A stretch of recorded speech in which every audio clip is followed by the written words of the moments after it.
అమావాస్య నిశిలో కోటి తారలున్న ఆకాశం వెదుకుతోంది వేదన తానై విధియ నాటి జాబిలి కోసం.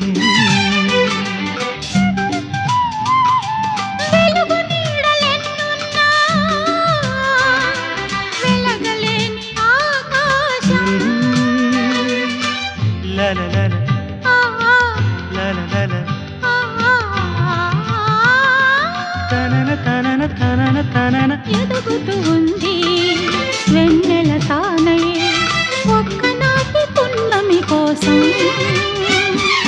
లిపిలేని కంటి భాష తెలిసింది చిలిపి ఆశ.